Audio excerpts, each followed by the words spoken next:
Alors nous voilà sur une parcelle de maïs, donc sur la commune d'Odos, face aux Pyrénées.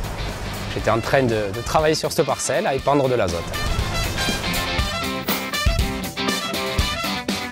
On se trouve au domaine de Cransac, sur l'appellation Fronton. Nous, notre activité principale, c'est la production de vin.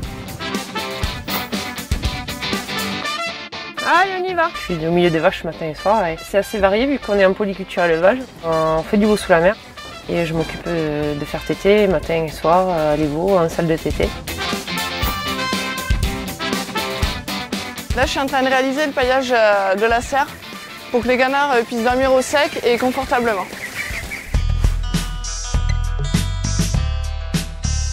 On s'épanouit sur quelque chose que l'on fait. Moi, c'est être en extérieur, au contact de la nature, de pouvoir regarder mon maïs qui pousse. C'est un cadre idéal de travail. Ce qui me plaît ici, c'est déjà d'être au plein air et après d'être au contact des animaux.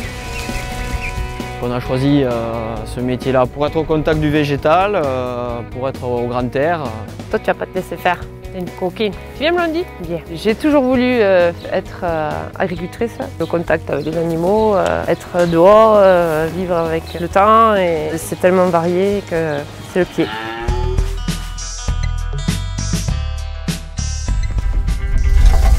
J'ai choisi l'agriculture parce que au départ, mon rêve d'enfant, c'était d'être vétérinaire. Ma mère m'a toujours dit de choisir le métier que je voulais faire et de faire le métier que j'aimais, donc c'est ce que je fais. On peut parler d'un métier passion, oui. Doucement. Je suis issue donc d'un milieu agricole. Mes grands-parents et mes parents sont agriculteurs. Et donc depuis petite, j'ai toujours voulu faire ça, quoi. Depuis que je sais marcher, je suis au milieu des vaches. Depuis que j'arrive au pédale, je connais le tracteur. Enfin voilà, quoi. J'ai toujours voulu faire ça et je fais ce que j'aime. Donc je me lève le matin pour aller bosser heureuse. Pour mon parcours scolaire, donc j'ai fait un bac général. Ensuite, j'ai fait un BTS viticulture-œnologie et après j'ai fait le diplôme national d'œnologie à la faculté de sciences de Toulouse. Donc, mon domaine de compétences s'étend donc au niveau de la vigne, donc de connaître la physiologie de la vigne, jusqu'en cave à pouvoir maîtriser des fermentations alcooliques pour la vinification des raisins.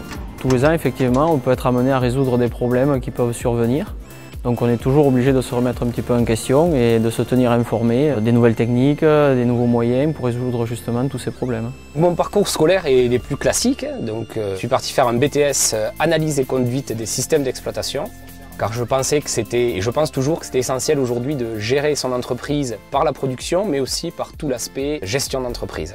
Alors mon outil de travail, c'est mon tracteur bien entendu, et puis c'est aussi tous ces cadrans qui jalonnent le côté de mon tracteur. Un écran pour la gestion de mon tracteur, un écran pour la gestion de mon épandeur d'engrais, et puis le GPS.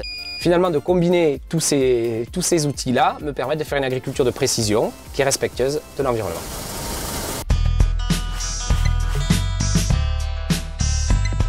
J'ai des responsabilités. Le patron est là pour me donner des directives sur la semaine, ce qu'il y a à faire. Mais après, c'est à moi de gérer, à savoir s'il y a assez d'aliments dans les nourrisseurs. Au gavage, savoir s'il faut augmenter ou pas les courbes. Si niveau température, si les ventilateurs, faut les mettre. Il faut être autonome pour réussir, je pense, à travailler correctement. On est très polyvalent en fait. Il faut à la fois savoir mener une culture, faire véler une vache. Aujourd'hui, il est quand même plus facile de gérer l'administratif parce que maintenant, avec l'informatique, voilà, on a des logiciels, donc c'est beaucoup plus rapide et de moins en moins contraignant.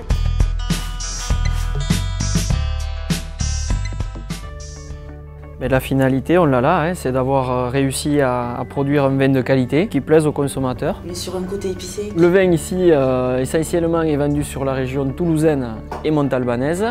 Donc un réseau de cavistes et restaurateurs, également en grande distribution. Et nous, en fait, on essaye de développer l'export et notamment l'export avec la Chine. Au travers de mes légumes que je vais semer, que je vais entretenir, que je vais récolter puis vendre, j'ai vraiment l'impression d'avoir une mission publique, à savoir que je nourris la population et en plus en faisant de la qualité. Il y a une compatibilité entre la vie privée et la vie professionnelle. Moi, j'ai des activités physiques essentiellement le week-end.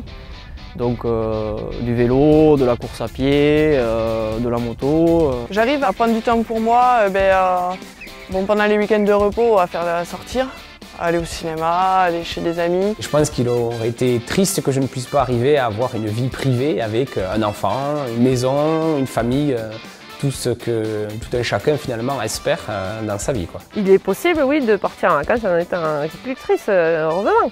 On a le service de remplacement qui est là, ainsi que, bon, pour mon cas, c'est la famille. J'ai la chance d'avoir mes parents qui sont là quand je ne suis pas là. C'est facile aujourd'hui, oui, d'être agriculteur et de pouvoir avoir des vacances, de vivre comme tout le monde. C'est pas un métier à part, hein. Les métiers de l'agriculture, en un mot, c'est oser, Découvrir, Échanger, Se passionner, nourrir, choisir, réussir, se réaliser, entreprendre. s'épanouir. innover. s'accomplir.